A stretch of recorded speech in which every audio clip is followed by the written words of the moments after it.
Hello everyone. Hello everyone. So we are from Cultural Tourism Evening Class, the 4th semester, from State Hindu University of Gusti Bagusudira. And now, first of all, we need to introduce ourselves. My name is Wahyu. My name is Desi. And my friends is Angga. So we're gonna presentation about three material that is offering simple explanation. Using verbal confirmation with guests. And then adding personality to your voice when you speak with guests. So about the first material is offering simple explanations.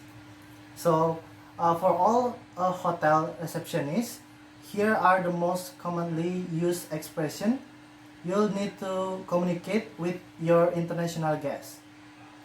Welcoming guests. As a hotel reception, your job isn't only to greet guests but also to make them feel welcome. A friendly smile and a warm greeting make a great start. Taking reservations. Most guests make their reservation online.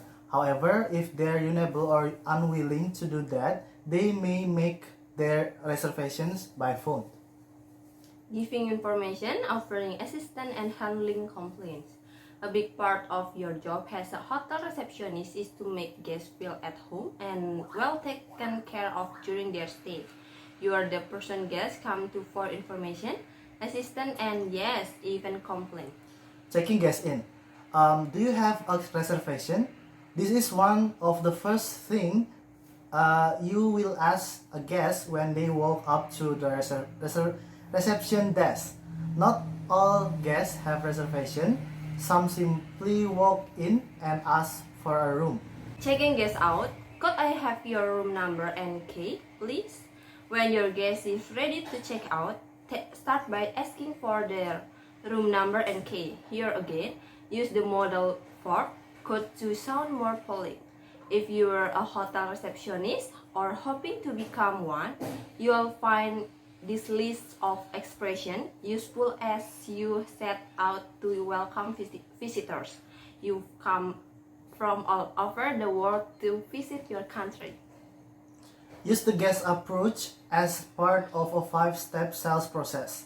Improve your sales and customer service by welcoming customer as guests. The guest approach stand for: first, greet your customer; second, understand the guest and uncover the customer needs; third, explain the features and benefits of your product; and then fourth, suggest additional items and service and solve their objection. And the last one is tell them to buy, but most importantly, be sure to thanks of the guest. The next material is using verbal confirmation with the guest. Verbal communication is perhaps the most obvious and understood mode of communication, and it is certainly a powerful tool in your communication toolbox. Put simply, verbal communication is the sharing of information between the two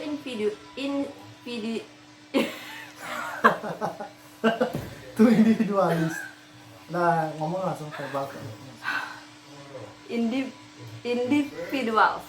Verbal communication is perhaps the most obvious and understood mode of communication, and it is certainly a powerful tool in your communication toolbox. Put simply, verbal communication is the sharing of information between two individuals using words. If someone asks what the number one priority was at your hotel, it is very likely your answer will be something along the lines of providing great guest service. The guests who stay at your hotel are not just a uniform line of paying customers. They have the potential to be brand ambassadors or detractor and can decide the long-term fate of your business. Therefore, it's imperative every guest goes home happy and looks forward to returning. Obviously, there's a lot that goes into perfecting guest experience. One major factor is the way you communicate and interact with the guests. The first one, keep communication with your guests regular. Prior to their stay, guests are going to be highly anticipating their trip. Maintaining regular contact will keep them excited and assure them you're thinking about them and showing how important it is to offer a positive experience. Send email reminders, suggestions, and remember to ask guests if they have any last minute requests. Often there are always something people haven't took to ask. A good online booking engine for your hotel website can facilitate your pre and post stay communication with your guests. The same principles apply after a guest has departed. People want to relive good memories and tell their friends and family. Send emails to say thank you to guests for their stay, and if you know they use certain amenities or so particular attraction, list them to make recalling positive experience easier to them. This kind of personal touch extends beyond email, of course. If you speak to guests on the phone or in person, the way you communicate should be the same. Maintaining regular contact will keep guests excited and assure them you're thinking about how important it is to give them a positive experience. The second one is maintaining a consistent level of guest service. Friendly and personal interaction shouldn't just be reserved for the conversation between guests and front desk staff. Every staff member in your hotel must work to the same standards and be willing to field inquiries and engage in small talk at all times, whether it's a waiter or a cleaner. This will create the impression that you always have time for your guests and they come before any other task. Your staff need to see everything from the guest perspective. If your staff perform like if they were the ones staying at the hotel, there should be no reason for guests to complain. The third one is body language towards your guests is equally important. It isn't enough to simply engage in pleasantries. After all, it is as much about how you say things as what you say. Your staff need to be energetic and cheerful around guests, be easy to smile and loud. High contact is imperative when speaking to someone. It lets them know you are genuinely listening to their constant requests. It also helps if your staff seem to be enjoying their job and are engaged with their tasks. Guests may feel less inclined to make requests if staff look grumpy or disinterested. This can be helped by the way they dress and are they pleasant too. The third material is about adding personality to your voice when you speak with guests. This presentation will be doing by Angga. Okay. Tone is important because it adds another dimension to the word you're using. It implicitly tells the reader what kind of relationship you believe you have with them. For customer engagement purpose, it is vital to consider the tone you use. If it does convey the same type of relationship you reader expect, you might lose them. For example, someone might visit your website because they're interested in becoming a member of your gym. Untitled is a place to go a few times a week to run for a bit and lift a couple weight.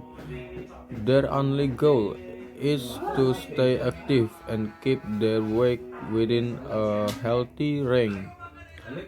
Now that you know which tones are best for customer engagement, let's look at two examples of what you want to avoid at all costs.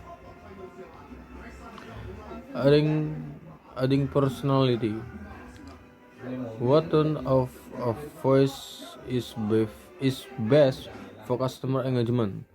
As we just saw, there's no one right tune for improving customer engagement.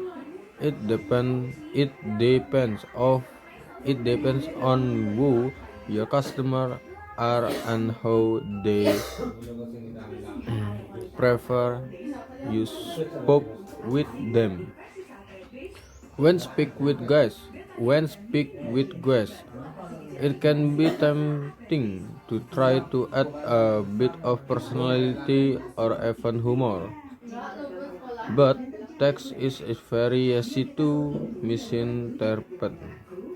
Without the help of your voice, tone, and nonverbal communication, you risk saying one thing but communicating something completely. Condensation.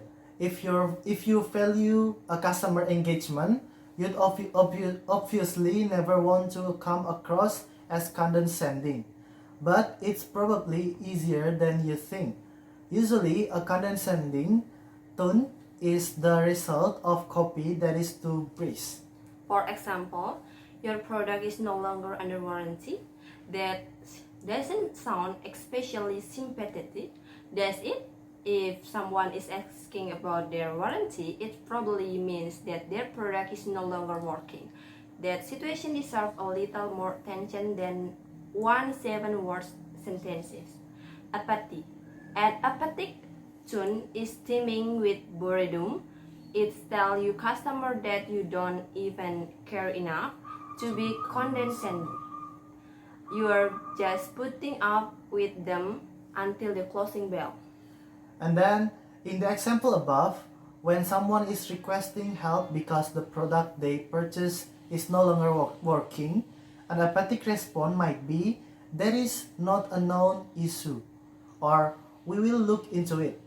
And Now, both of those messages could be true, but you could add some understanding to your tone by reassuring the customer about what you plan on doing to resolve the problem. And then, do different situations require different tones? In short, yes. A good way to thinking about the tones to use for optimal customer engagement is by looking at your buyer personas and where they are in your buyer's journey when they connect with you. Here are 4 tones to consider using depends on your customer needs. Then, How to pick the right tone? If you want to play it safe, stick to a tone that is informative and helpful. However, don't be afraid to experiment. Think about where your customer are in their journey and what kind of tone they would appreciate most at the time. well, that's all about our presentation today. So, thank you so much. See you. Bye. Bye. Udah.